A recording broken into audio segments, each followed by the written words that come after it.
یہ ابو سفیان تھوڑا نام نہاد والا آدمی ہے, تھوڑا اس کو نام چاہیے حضور, تو ایک کام کریں اس کے بارے میں بھی کوئی جملہ کہہ دے تاکہ یہ خوش ہو جائے, جان کا دشمن ہے. لیکن حضرت عباس نے کہا اس کے لیے کچھ کہہ دیں, تو حضور نے فرمایا جو ابو سفیان کے گھر میں داخل ہو گیا اس کے لیے بھی امان ہے. ابو سفیان خوشی خوشی دوڑ کر نکلے اور اعلان کرنے لگے کہ دیکھو حضور نے اعلان کر دیا ہے جو میرے گھر میں آ گیا اس کو امان ہے. اور اس کے بعد میں ان کا لشکر دیکھ کر کے آ رہا ہوں, کوئی ان سے لڑے نہ, تم ان سے لڑ نہیں سکتے, تم ان سے جیت نہیں سکتے, بہت بڑا لشکر جرار وہ لے کر آ رہے ہیں. ابو سفیان کی بیوی ہندا نے موچیں پکڑ لی, کہا کہ میں تجھے قتل کروا دوں گی, تو بزدل ہو گیا ہے, لڑنے کی بات نہیں کرتا. سارے قبیلے کے لوگ آ گئے. ابو سفیان نے کہا میں دیکھ کر آ رہا ہوں, یہ لڑنے جھگڑنے کا وقت نہیں ہے. حضور نے امان کی بات کی, جو میرے گھر میں داخل ہو گیا امان. کہا تیرے گھر میں سب تو نہیں آ سکتے. کہا جو کعبے میں حرم میں گیا اس کو بھی امان. تو کہا سب حرم میں بھی نہیں آ سکتے. کہا جو دروازے بند کر دے اس کو بھی امان, جو تلواریں رکھ دے اس کو بھی امان. اس شان سے میرے نبی داخل ہوئے. لیکن آقا داخل ہوئے تو کسی نے مزاحمت مقابلہ نہیں کیا. 13 ان کے آدمی مرے, 3 مسلمان شہید ہوئے. اور اس کے بعد پھر میرا نبی جو ہے وہ کعبۃ اللہ شریف کے صحن میں آیا. آقا کریم آئے تو حضور علیہ السلام نے سب سے پہلے پوچھا گیا حضور آپ کہاں اتریں گے؟ تو آقا نے فرمایا میری بہن ام ہانی کے گھر میں اتروں گا. یہ مولا علی کی سگی بہن تھی جہاں سے حضور معراج پر گئے, تو انہی کے گھر اترے. میرے آقا نے سب سے پہلے غسل کیا. غسل کرنے کے بعد حضور کو بھوک لگی تھی. چونکہ رمضان شریف کا مہینہ تھا اور سفر میں روزہ ختم کر دیا گیا تھا, جہاد کے موقع پر روزہ چھوڑنے کی اجازت ہے. تو حضور نے غسل کیا. غسل کرنے کے بعد ام ہانی سے کہا ام ہانی مجھے بھوک لگی ہے, میری بہن تیرے گھر میں کچھ ہے؟ دیکھو یہ فاتح مکہ ہے, لوگ فاتح بنتے ہیں تو کھانے پینے کے سے پیٹ بھرے رہتے ہیں. یہ میرا اور آپ کا نبی ہے جو فاتح مکہ بن کر 12,000 کا لشکر لے کر آیا ہے, لیکن اس وقت ان کی جھولی میں کھانے کے لیے کچھ نہیں ہے. دوسروں کو کھلاتا ہے میرا نبی اور خود بھوکا رہتا ہے, یہ میرے نبی کی شان ہے. تو ام ہانی کہتی حضور اس وقت میرے گھر میں کچھ نہیں ہے, سوکھے ٹکڑے پڑے ہوئے ہیں اور مجھے شرم آتی ہے کہ میں آپ کے سامنے پیش کروں. اللہ اکبر, وہ دن تو کتنے فخر کا دن تھا, لیکن وہ میرا نبی ہے جس نے کہا ام ہانی جو تیرے گھر میں ہے وہی پیش کر دے. تو ام ہانی نے جو ہے وہ سوکھی روٹی دی. حدیث پاک میں آتا ہے وہ روٹی اتنی سخت تھی کہ حضور نے اپنے دانتوں سے اس کو نہ چبایا. تو میرے آقا نے اس کو پانی میں ڈال دی, اس کے ٹکڑے کر کے پانی میں ڈال دی. اور پانی میں ڈالنے کے بعد میرے نبی نے پھر فرمایا ام ہانی کوئی سالن نہیں ہے؟ تو ام ہانی نے نمک دیا, حضور اسی کو سالن بنا لے. پھر پوچھا کوئی سالن نہیں ہے؟ تو کہا حضور سرکہ ہے. تو کہا ٹھیک ہے سرکہ دے دو. حضور نے وہ روٹیاں پانی سے نکالی اور اسی پہ سرکہ ڈال کر حضور نے کھایا. یہ فاتح مکہ کی شان ہے. ورنہ دیکھ لیں آپ اللہ کے گھر کے فاتح کی یہ شان ہے, جانشین ابراہیم بانی کعبہ کی کہ جانشین کی یہ شان ہے. پھر اس کے بعد میرے رسول آئے, تشریف لائے, فرمایا کھولو کعبۃ اللہ شریف کا دروازہ کھولو. یہ وہی عثمان بن طلحہ ہے. ایک دن میرے نبی نے کہا تھا عثمان میں اندر جا کر عبادت کرنا چاہتا ہوں. تو عثمان نے کہا تھا سب کو چابی دوں گا, تم کو نہیں دوں گا. آج کعبے کی چابی میرے نبی کے ہاتھ میں تھی, آج کعبے کی چابی میرے نبی کے ہاتھ میں تھی. بتاؤ نا کہ یہ جملے میرے رسول کو یاد نہیں آ رہے ہوں گے؟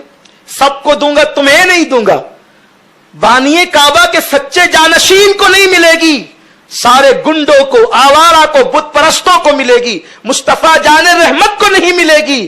آج وہ جملے حضور کو یاد آ رہے ہیں, لیکن حضور نے چابی لی, کعبے کا دروازہ کھلوایا, سارے بتوں کو نکالا, چھڑی سے گرایا. قل جاء الحق وزهق الباطل ان الباطل کان زہوقا. جو کعبے کی چھت پہ تھے, اللہ کے نبی نے مختصر ساری روایتیں نہیں لے رہا ہوں, علی مرتضیٰ کو کعبے پہ چڑھایا, علی مرتضیٰ کو اپنے کاندھے پہ چڑھایا اور کہا کہ بتوں کو توڑ دو. سارے بت توڑ دیے گئے, بتوں کو توڑ دیا گیا, نکال کے پھینک دیا گیا. آقا اندر تشریف لے گئے. اندر جو تھی ابراہیم علیہ السلام کی, عیسیٰ علیہ السلام کی, اسماعیل علیہ السلام کی تصویریں بنی تھی. حضور نے کہا اس کو ایسے نہیں مٹایا جائے گا.